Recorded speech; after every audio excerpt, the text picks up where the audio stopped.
Esse GIF mostra uma ponta de um instrumento de medida pressionando pontas de diamante.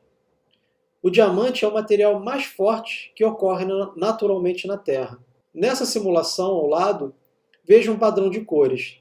O padrão de cores mostra a intensidade da deformação dessas pontas de diamante.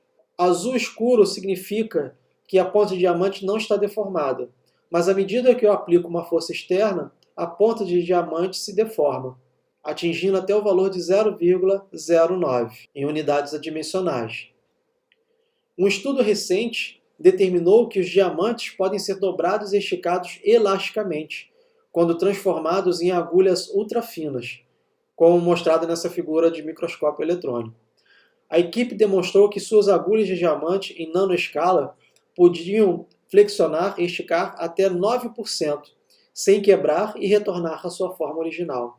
Então esse 0,09 é a porcentagem da deformação do objeto em relação à sua posição de equilíbrio. Veja que a ponta de diamante se deforma tal como uma mola. Ela tem uma elasticidade. Esse é o regime elástico. Se um instrumento que provoca a deformação exercer uma força um pouco mais intensa, a ponta de diamante vai se romper, porque vai ultrapassar o regime elástico. Se mesmo o diamante se dobra a uma força aplicada, o que pensar de superfícies ordinárias, como mesas, pisos, fios, cordas, etc.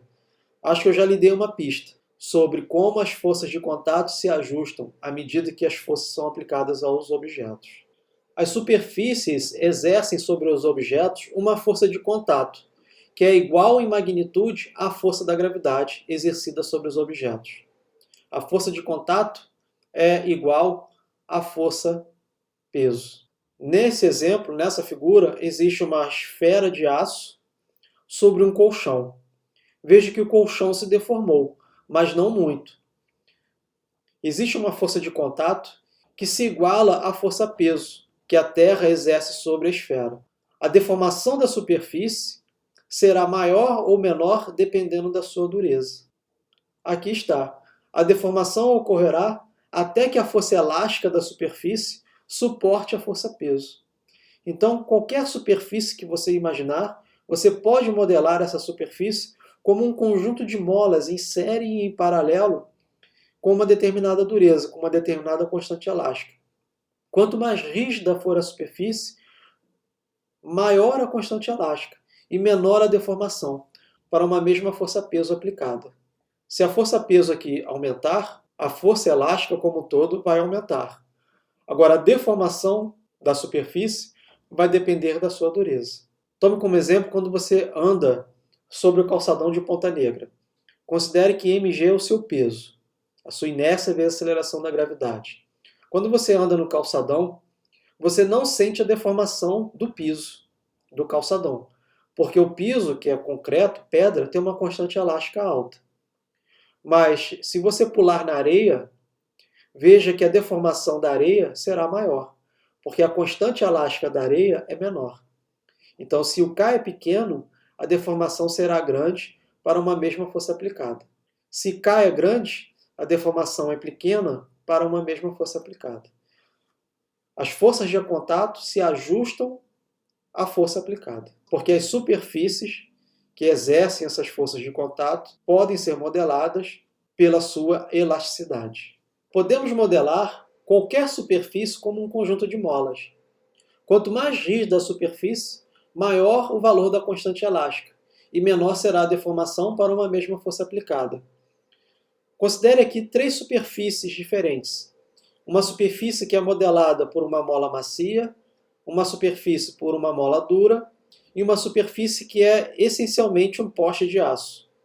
Eu posso dizer que a constante elástica da mola macia é menor que a constante elástica da mola dura, que é menor que a constante elástica do aço.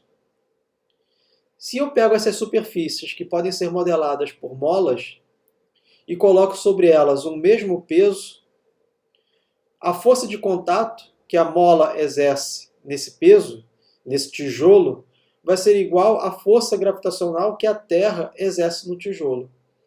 Veja que para a mola macia, a deformação ΔX foi maior do que ΔX de uma mola dura, que por sua vez é maior que o ΔX do aço.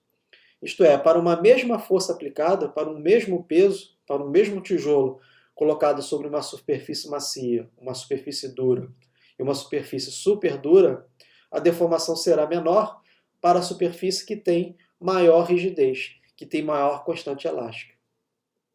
Eu posso escrever que a minha deformação vai ser igual à força aplicada, que nesse caso é a força-peso, dividido pela constante elástica. Como a força-peso é uma constante, quanto maior o valor de K, menor a deformação, que é o caso do aço. E quanto menor o valor de K, maior a deformação, que é o caso da mola macia. Lembre-se, portanto, que para uma mesma força aplicada, a deformação é maior para a mola macia. É óbvio que a matéria não é constituída de pequenas molas.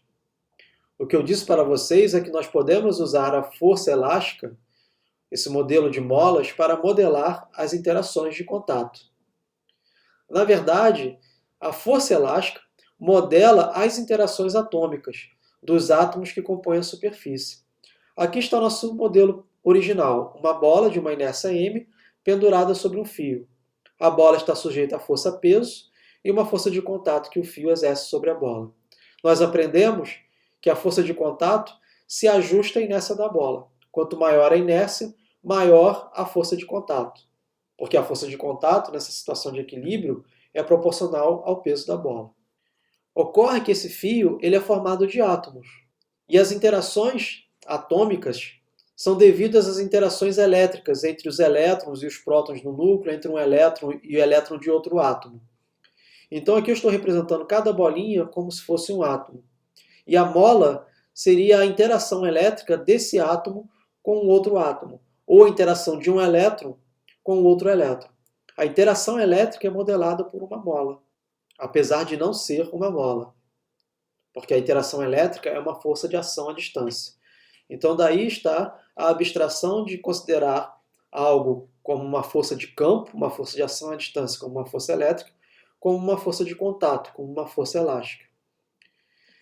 Então aqui está o núcleo e os elétrons mais internos, e aqui uma nuvem eletrônica, os elétrons das camadas eletrônicas, aquelas que você conhece da química, as camadas S, P, D e F. A ligação química entre o núcleo atômico e os elétrons mais internos pode ser modelada por uma mola. A ligação química nada mais é que uma força elétrica. Quando um fio ou uma superfície suportam um objeto pesado, as ligações entre os átomos, similares a molas, se alongam bastante, porque cada ligação deve aguentar o peso de tudo que está abaixo dela.